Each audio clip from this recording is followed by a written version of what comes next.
Welcome once again to OUR-POV. My name is Amina Jafaru, and I'm going to be your host for this segment.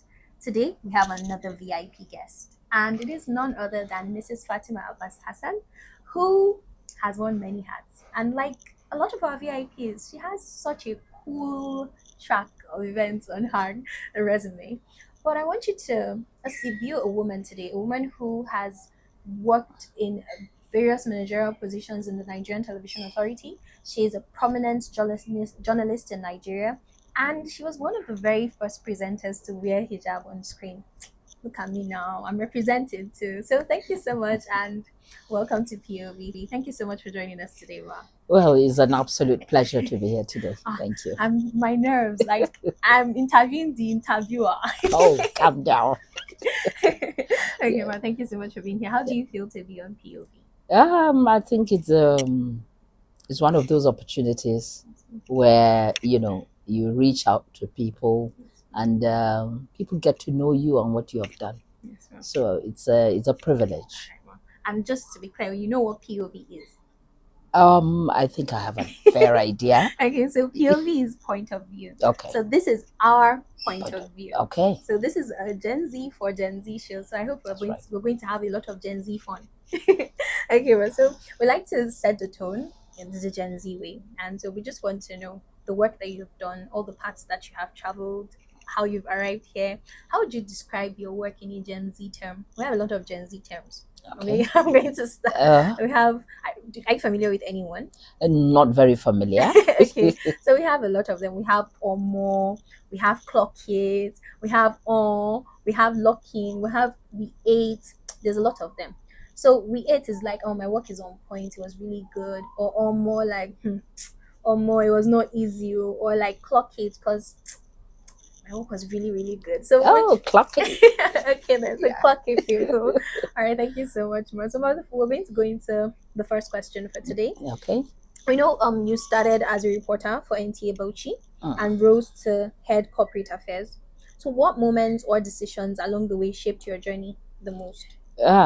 Okay. First of all, I think let me make a point of correction. Yes, ma'am. I didn't start as a reporter. I started as a continuity announcer.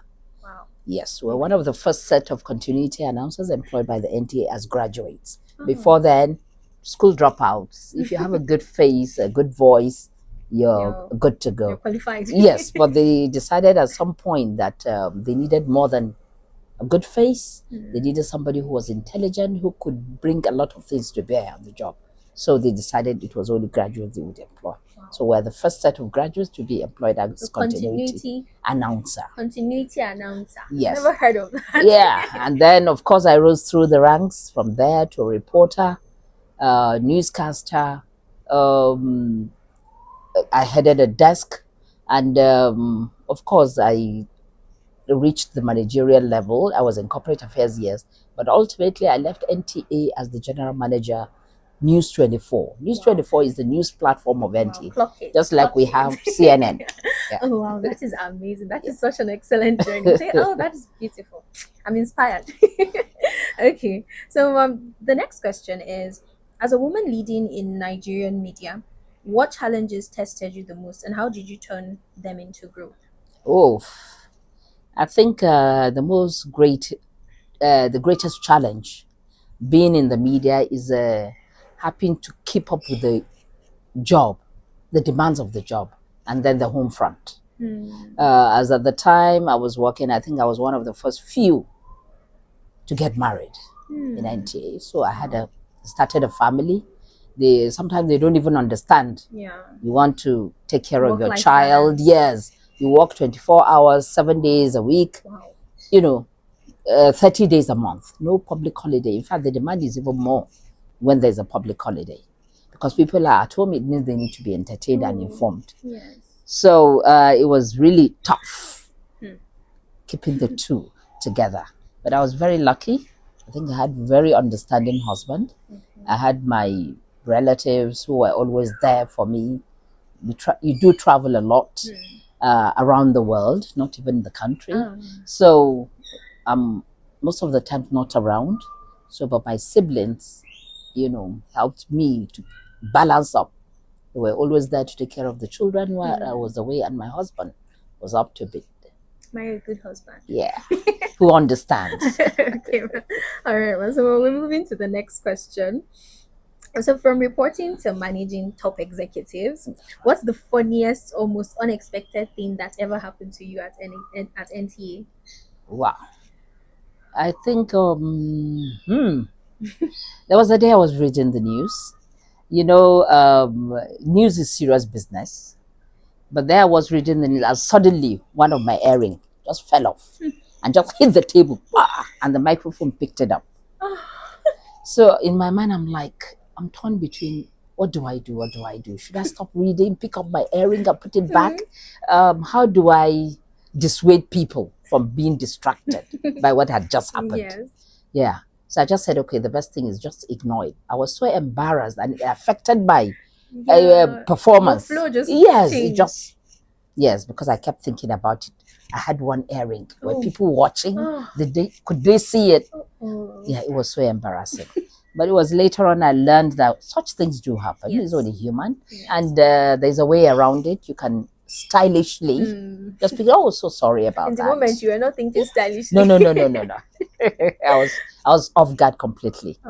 Yes. Oh, that's really shocking. I cannot imagine. Yeah, but things like that happen. Right so you learn to cope with it, and your ability to go around it makes you the professional that you are. Yes. Okay. Well, like you said, you've traveled a lot of countries. That's right. The internet did not tell me that. So I know you have worked, many parts along this journey. You've had to make a lot of sacrifices. That's right. But what is one of the biggest risks that you took? The biggest risk? Yes, in your career path. Oof. I think working as a broadcaster, appearing on the screen. I come from the northern part of Nigeria, and as at the time that I took up to the job, it was a no-go area for none. I remembered what my dad said. How can you go and work in the TV? When you're on screen, it means you're available, and everybody would. That was the perception at that time. And truly, many a times when I finished reading the news, there would be like 2-3 cars outside waiting to pick you up. Ooh. Yes, that was the general perception. Wow. One is available. Yes. And for you to be working in the media, you have to be loose. Yes. You have to, yes. You definitely don't have some certain morals. That's right. So I had to really convince my dad, look, this is an honorable way to go. I want to do it, and I'll not give you any reason to regret allowing me go into this field. Wow. And that's how it has been. Wow. So that's how, when I started appearing, of course, I will cover, I will address, appear modestly. And that's how it has been. You took a big risk. Yeah. I think at that time, I'm sure not a lot of women. I knew I had to prove myself. I had to prove the confidence that was reposed in me, my dad, by allowing me to. And then I was thinking of the other people up and coming, people who would one day want to become what I am. I have to set a good example. So that I took seriously. And I did to the best of my ability. And you have. A lot of us are now comfortable wearing our hijab on screen. Okay, thank you so much, Mom. So I know you've worked a lot, and you've definitely faced a lot. You've obviously shared a lot of things that, were not easy for you during the process.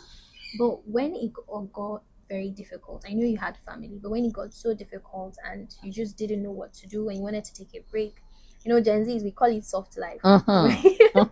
So what is that soft life ritual that you do just to chill, to relax, just to get away from all of the noise? What's that soft life thing you do? Sleep. I love to sleep. I love it. It gives me peace.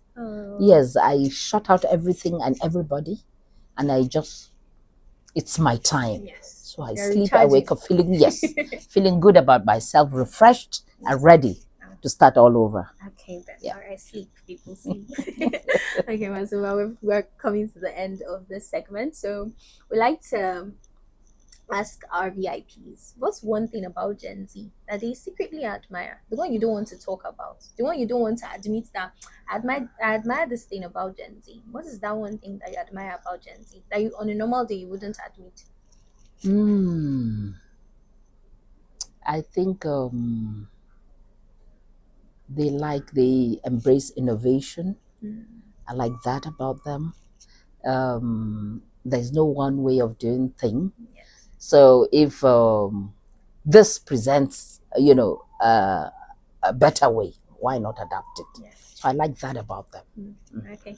We're innovators. Innovation, yes. Okay, so Very innovative. all yeah. right, so thank you very much, ma'am. This brings us to the end of this segment of POV. But no need to be sad.